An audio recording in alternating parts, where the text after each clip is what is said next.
বিসমিল্লাহির রহমানির রহিম। আসসালামু আলাইকুম। গত ২ দিন যাবৎ মান্দাতে বিএনপির মধ্যে নিজেদের দলের মধ্যে একটা দ্বন্দ্ব, দ্বিধাদ্বন্দ্ব বা বিভক্তি বা ষড়যন্ত্র, যে পক্ষ সে পক্ষ সেরকম একটা মন্তব্য করবে। যারা যে পক্ষতে রাজনীতি করেন, যারা যে ব্যক্তিরকে নেতৃত্ব মেনে রাজনীতি করেন, তারা একজন একটা পক্ষ বলবে। কেউ বলবে ষড়যন্ত্র, কেউ বলবে দ্বিধা বিভক্ত, কেউ বলবে রাজনৈতিকভাবে হেয় করার জন্য একজন একটা মন্তব্য করবে।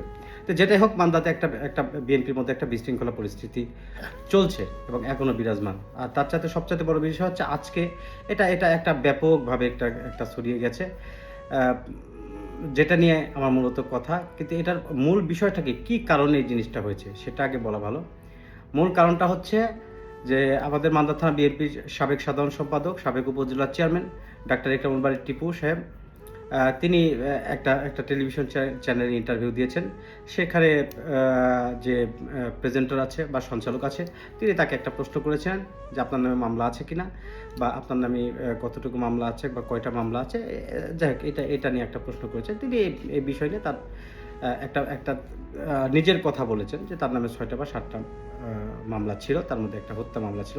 এটা নিয়েই মূলত রাজনীতিতে, মান্দার রাজনীতিতে একটা নতুনভাবে একটা বিশৃঙ্খলা তৈরি হয়েছে। এসব বিষয় নিয়েই আমার ব্যক্তিগত কিছু অভিমত আমি ব্যক্ত করতে চাই। কেউ ব্যক্তিগতভাবে নেবেন না, এবং কেউ যদি কেউ কষ্ট পেয়ে থাকেন আমার কথাতে, তাহলে আমাকে ক্ষমা করে দিবেন।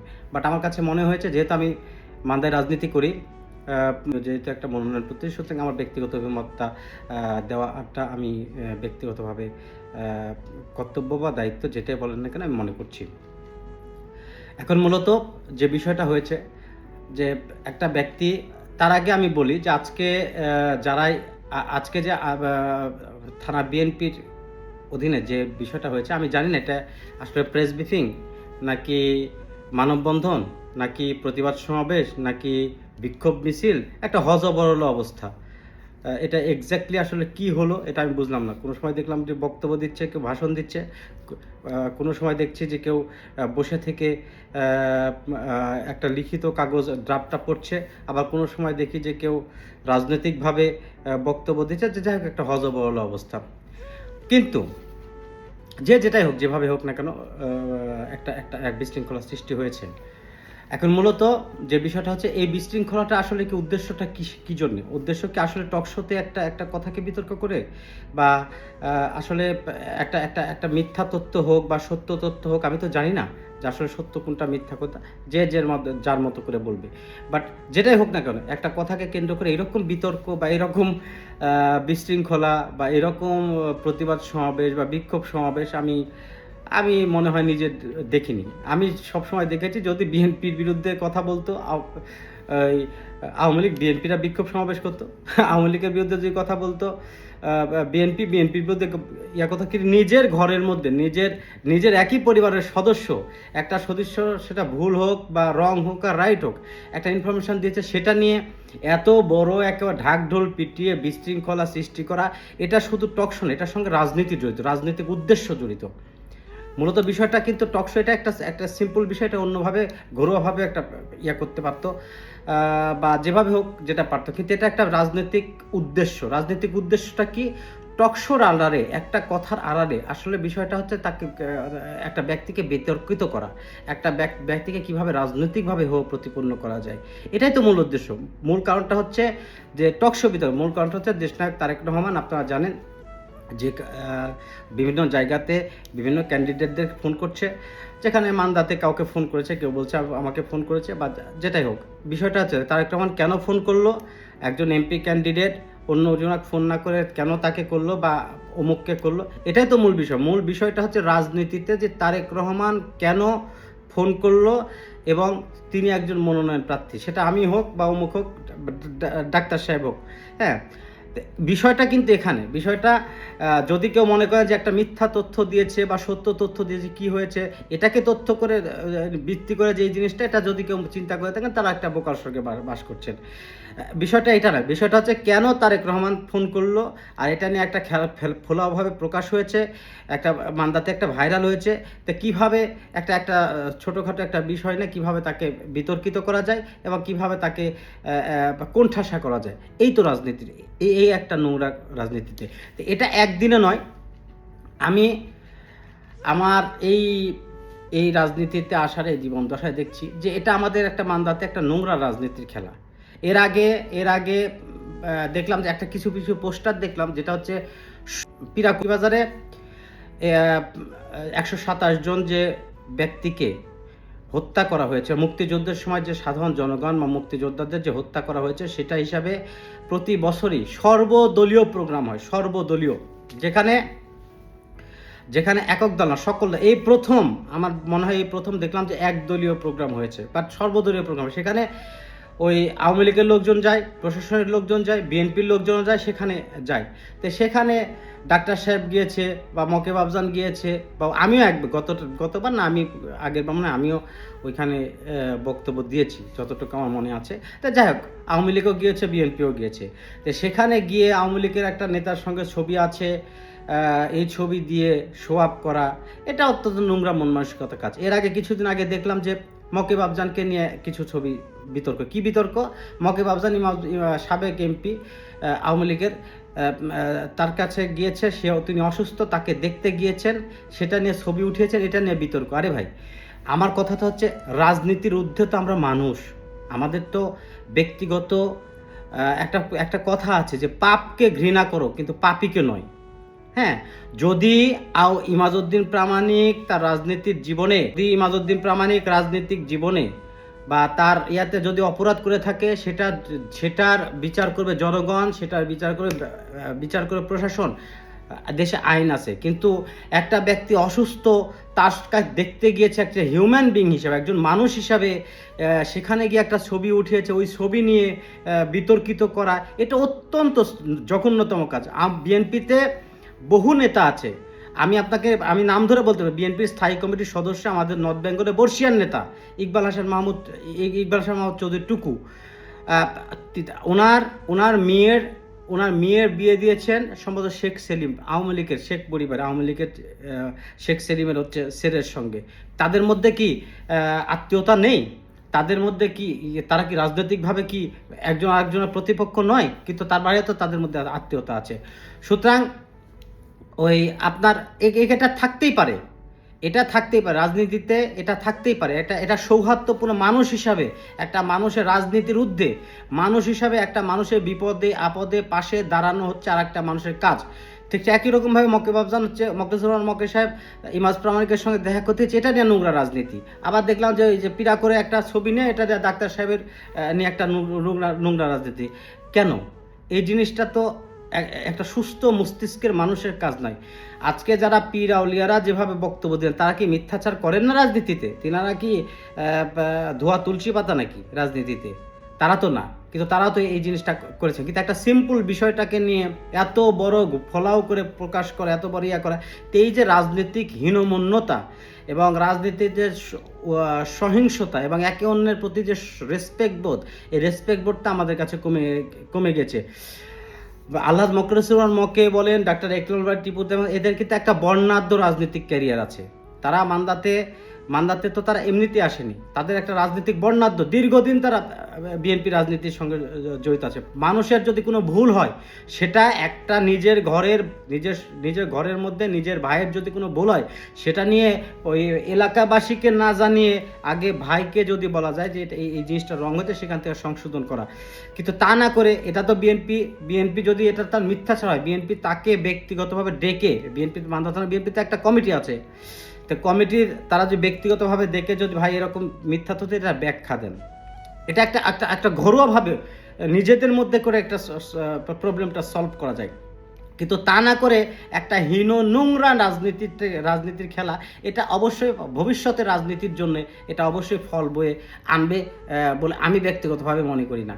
কারণ এই যে আজকে যে নোংরামিটা চলে আসছে, যেসব পক্ষগুলো যারা করেছেন, এই নোংরামিটা কিন্তু আজকে এখন শেষ হবে না। এটা নোংরামিটা শুরু করে মান্দাতানা বিএনপিটাকে একটা বিভক্ত করে ওপেনভাবে এককভাবে নিজেকে মানে সব জান্তা শমশের বা সর্বক্ষমতার অধিকারী নিজেকে মনে করছেন কেউ। এটা তো রাজনীতিতে আজকে আছে, কালকে একজনের পদ নেই। রাজনীতিতে আজকে কেউ নেতা, কালকে কেউ হচ্ছে একদম জিরো হয়ে গেছে। এটা তো বাংলাদেশের রাজনীতিতে এটা হয়। সুতরাং এই জিনিসগুলো থেকে আমি মনে করি না রাজনীতিতে কাউকে ছোট করে কেউ কোনোদিন বড় হতে পারে না।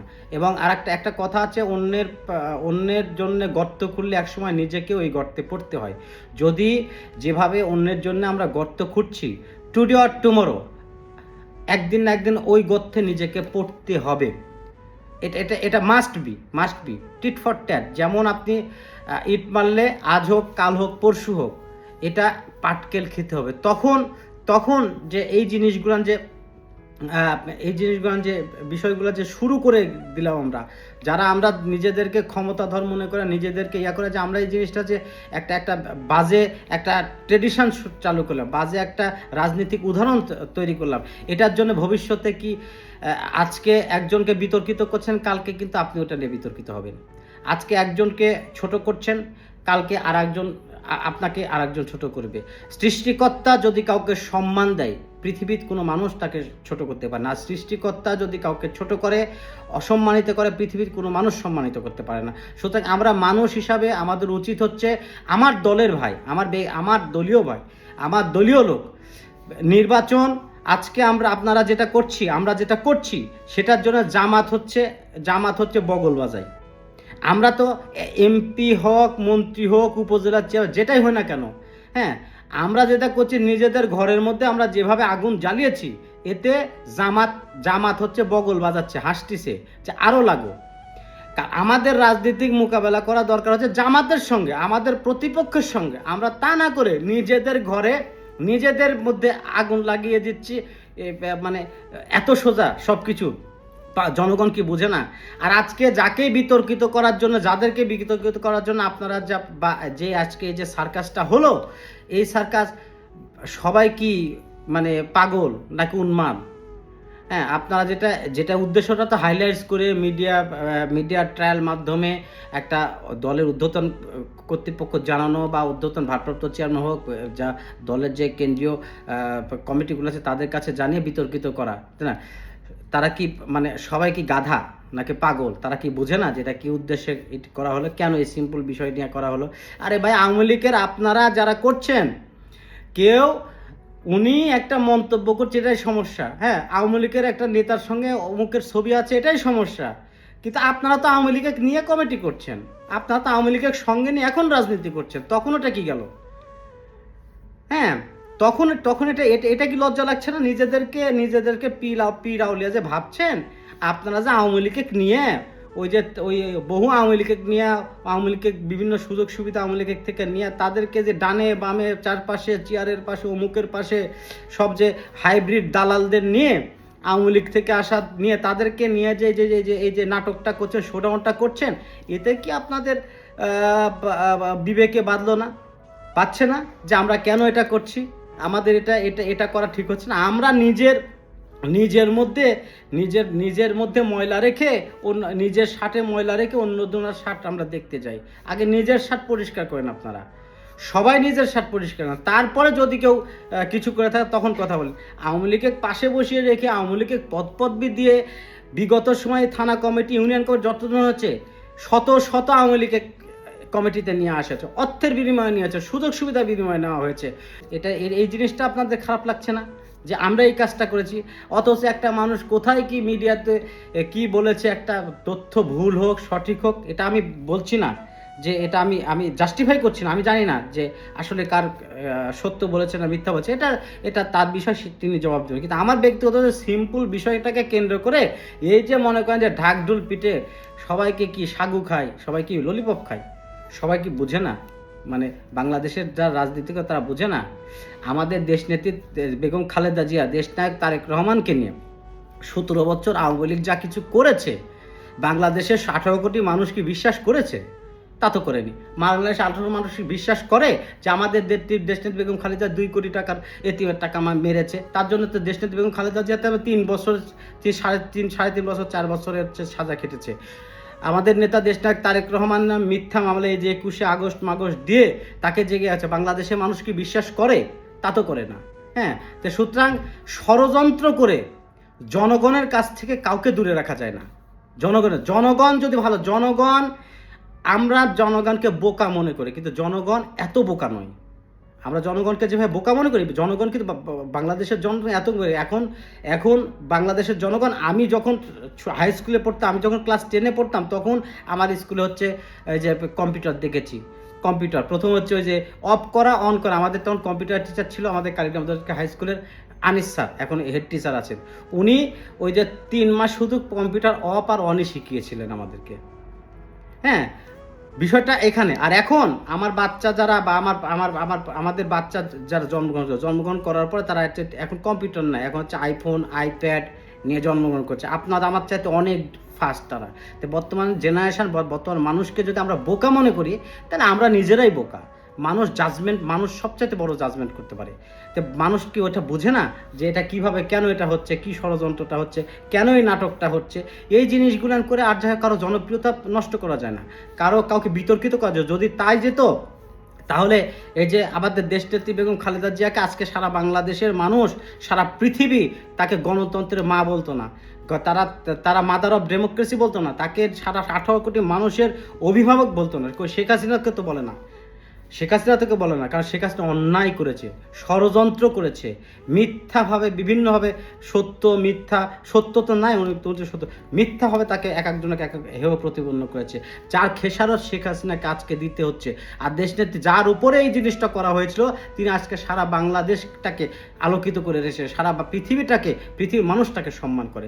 সো কাউকে ষড়যন্ত্র করে, ছোট করে পৃথিবীতে কেউ, ক্ষমতা সম্মান দেওয়ার মালিক আল্লাহ এবং সম্মান কেড়ে দেওয়ার মালিক আমরা। মানুষটা ছাগলের 3 নাম্বার বাচ্চার মতো লাফাতে পারি, কিন্তু কাউকে সম্মান হানি করতে পারবো না। চেষ্টা করতে পারি, হয়তো সাময়িকভাবে কষ্ট দিতে পারি, সাময়িকভাবে একটু করতে পারি, কিন্তু এই জিনিসগুলোর রাজনীতিতে বা কোনো কিছুতে ফল বয়ে আনে বলে আমি ব্যক্তিগতভাবে মনে করি না। যদি তাই হতো, তাহলে আমাদের দেশনায়ক তারেক রহমান, দেশনেত্রী খালেদা জিয়া 17 বছর, আমরা তো এই যে কি শুরু করছি, 1-2 নেবে 17 বছর ধরে ষড়যন্ত্র, গোটা প্রশাসন, গোটা রাষ্ট্রটা তার বিরুদ্ধে ষড়যন্ত্র করার পরে দেশনেত্রী খালেদা জিয়া, দেশনায়ক তারেক রহমানের সম্মানহানি করতে পারেনি। সুতরাং আমরা এই জিনিসটা থেকে একজন ব্যক্তিকে হেয় প্রতিপন্ন করা, তাকে রাজনৈতিকভাবে একটা বেকায়দার মধ্যে ফেলা, তাকে রাজনৈতিকভাবে মোকাবেলা করতে না পেরে হোক, তাকে রাজনীতির প্রতিপক্ষ ভেবে হোক, যেটাই হোক, নিজের ঘরে নিজের দলের নেতাকর্মীদের নামে এই যে নোংরা রাজনীতি, নোংরা যে ট্রেডিশন,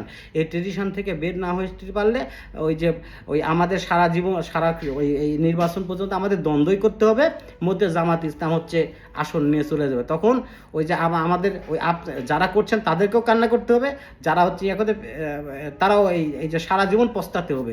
সো আসুন আমরা সকলে ঐক্যবদ্ধ হই। যে জায়গার থেকে যদি আমাদের নিজেদের মধ্যে কোনো সমস্যা থাকে, জামাত ইসলামের এই যে বিতর্কিত বক্তা, এই আমির হামজা যারা আছে, শত বিতর্কিত মন্তব্য করে, জামাত ইসলাম শুধুমাত্র সতর্ক করে দেয়, তাদের নামে কোনো চিঠিও দেয় না, তাদের প্রকাশ্যে তাদেরকে বলে না। হ্যাঁ, তাদের মধ্যে, কারণ নিজের ঘরের ময়লা বাহিরে ছড়াতে নাই, এতে নিজের ঘর নষ্ট হয়ে যায়। নিজের ঘরের ময়লা নিজেদের ঢেকে রাখতে হয়। তো যদি কেউ ভুলবশত কোনো কিছু করে থাকে, তো এটার জন্য নিজেদের মধ্যে সমাধান করতে হয়। নিজের উপর থুতু উপরে ফেললে নিজের গায়েও পড়ে। আজকে আপনারা যারা করছেন, একসময় এই জিনিসটা আপনাদের গাড়েও আসবে, তখন কিন্তু আর পস্তালে হবে না। তখন কিন্তু এই জিনিসটার আজকের দিনটা মনে হবে যে আমরা যেটা করেছিলাম সেটা অন্যায় করেছিলাম। সুতরাং ক্ষমতাকে অপব্যবহার আমরা না করি, মানুষকে সম্মান দেওয়ার চেষ্টা করি। দলের নমিনেশন দেওয়ার মালিক দেশনায়ক তারেক রহমান। দেশনায়ক তারেক রহমান যদি কাউকে ফোন করে থাকেন, ভাই আপনি কে আমাকে, উনি আমাদের নেতাকে জিজ্ঞাসা করেন, আপনি আমার নেতাকে জিজ্ঞাসা করেন যে আপনি কেন ফোন করেন, আমি হচ্ছে এত বড় বাংলাদেশের রাজনীতিতে কে স্থায়ী কমিটি, কে নির্বাহী কমিটি, কে ভাইস চেয়ারম্যান দেখার বিষয় না। বাংলাদেশের জাতীয় রাজনীতিতে, নির্বাচন কেন্দ্রিক রাজনীতিতে সবসময় স্থানীয় জনগণের জনপ্রিয়তাকে বিবেচনা করে। বিএনপিতে স্থায়ী কমিটির সদস্য 19 থেকে 21 জন, ভাইস চেয়ারম্যান আছে 70 থেকে 80 জন, নির্বাহী কমিটির মেম্বার আছে 600 থেকে 650 700 জন, আপনার এই যে উপদেষ্টা আছে 30 থেকে 40 জনের। তো ভাই যদি ওই বড় নেতা হলে যদি এমপি নমিনেশন দিত, তাহলে তো ভাই আপনার 300-350 আসনের মধ্যে জাতীয় নেতৃবৃন্দ, যুবদল, কেন্দ্রীয় নেতৃবৃন্দ বাদ দেন, স্বেচ্ছাসেবকদের বাদ দেন, তারাই তো নমিনেশন পায় না। তাহলে তো সিটের বাংলাদেশের সংসদের আসন সংখ্যা তো তাহলে 1000 হওয়া উচিত। তাহলে বুঝতাম যে না, তো কেন্দ্রীয় নেতা, বড় নেতা, স্থানীয় নেতা হলে যে নমিনেশন হবে এটা কোনো বিষয় না। বিষয়টা হচ্ছে জনগণের ভালোবাসা যার কাছে আছে, জনগণ যাকে হচ্ছে ভালোবাসে, স্থানীয় রাজনীতিতে যে জনগণের মধ্যে সম্পৃক্ত থাকে, দল তাকেই বিবেচনা করে। বড় নেতা হলে ওই যে বড় নেতাদের সাথে দুই একটা কমিটি নিয়ে আসা যায়। জাতীয় নির্বাচনে মনোনয়ন পাওয়া যায় না। মনোনয়ন পাইতে হলে স্থানীয়ভাবে জনগণের একই দলের সকলের ভালোবাসা দরকার হয়। এক পক্ষ নিজেকে আধিপত্য বিস্তার করে আর যাই হোক নমিনেশন হয়। যদি তাই হতো তাহলে বিএনপির ওই নমিনেশনের জন্য নির্বাহী কমিটির মেম্বার আসা লাগবে না। ওই ভাইস চেয়ারম্যান, উপদেষ্টা, স্থায়ী কমিটি, ওই বিভিন্ন অঙ্গ সহযোগী সংগঠনের সভাপতি, সেক্রেটারি যারা আছেন, সাবেক আছেন, সেসব দিলে 300 আসন শেষ। নির্বাহী কমিটি পর্যন্ত আসার কথা না। আমার যেটা ব্যক্তিগত মত, সুতরাং জাতীয় রাজনীতিতে বা নির্বাচন কেন্দ্রিক রাজনীতিতে ওই স্থানীয় জনগণের ভালোবাসাটা ইম্পর্টেন্ট। কে বড়, কে নেতা ছোট, কে হচ্ছে স্থানীয় নেতা, কে কেন্দ্রীয় নেতা, কে হচ্ছে আন্তর্জাতিক নেতা, ইট ডাজ নট ম্যাটার। ম্যাটারটা হচ্ছে আপনার স্থানীয়ভাবে কতটুকু পপুলারিটি আছে, স্থানীয়ভাবে জনগণ কতটুকু আপনাকে অ্যাকসেপ্ট করছে, সর্বদলীয় জনগণ, একই দলের সকল গ্রুপের জনগণ কতটুকু আপনাকে অ্যাকসেপ্ট করছে, দিস ইজ দ্য ম্যাটার। এবং এটার উপর ডিপেন্ড করে হচ্ছে নির্বাচনে মনোনয়ন দেওয়া হয়। সো এই জিনিসটা করে আর যাই কাউকে বিতর্কিত করা যায়। তাই আসুন আমরা এই যে নিজেদের জিনিসগুলো নিজেদের মধ্যে সলভ করি, এতে বিরোধী পক্ষ, শত্রুপক্ষকে হাসাহাসির সুযোগ না করে দিই এবং তাদেরকে সুযোগ না দিই এবং তাদেরকে রাজনৈতিক ফায়দা নেওয়ার সুযোগ না দিই। নিজেদের বিষয় আমরা নিজেরাই সলভ করি, এতে দলেরও মঙ্গল। আমরা আগামীতে জাতীয় সংসদ নির্বাচনে যেই নমিনেশন যারাই পাক না কেন, সেটা আমি পাই, ডাক্তার সাহেব পাই, মতিন সাহেব পাই, যেই পাক না, সকলে মিলে যেন তাকে উইন করতে পারে। কিন্তু কাউকে ছোট করে, সকলেরই কম বেশি সমর্থক আছে, সুতরাং একজনকে ছোট করে আর একজন যদি চিন্তা করি যে আমি রাজনীতির একেবারে মাঠ শেষ করে দেব, এটা বোকার। সকলকে নির্বাচন করতে হলে সকলকে নিয়েই করতে হবে। এমপি হিসাবে জয়লাভ করতে হলে দল যদি নমিনেশন সকলকে নিয়েই করতে হবে। আমি এককভাবে একই গ্রুপ নিয়ে, এটা বাংলাদেশে কিয়ামতের আগে সম্ভব নয়। সুতরাং এই পাগলের মানে এই যে চিন্তা ভাবনার থেকে বের আসুন, আমরা একতাবদ্ধ হয়, সকলের সম্মানে। বাংলাদেশের রাজনীতিতে বা মান্দার রাজনীতিতে দুইজন ব্যক্তি, ডাক্তার ইকবাল টিপু, আলহাজ মখলিসুর রহমান মকে, তারা হচ্ছে সকলের কাছে একটা ভালোবাসার পাত্র। তারা হচ্ছে নেতৃত্বে একটা বিশাল তাদের একটা রাজনৈতিক ক্যারিয়ার আছে। সুতরাং আমরা সকলকে যার যেটা সম্মান, প্রাপ্য সম্মান দিই, সেটা সমস্যা কি? একটা দলের 50 জন নমিনেশন চাইতেই পারে, দল বিবেচনা করবে, হাইকমান্ড বিবেচনা করবে। আপনি কে যে তাকে দলকে একটা সিদ্ধান্ত থেকে পরিবর্তন বাধ্য করার?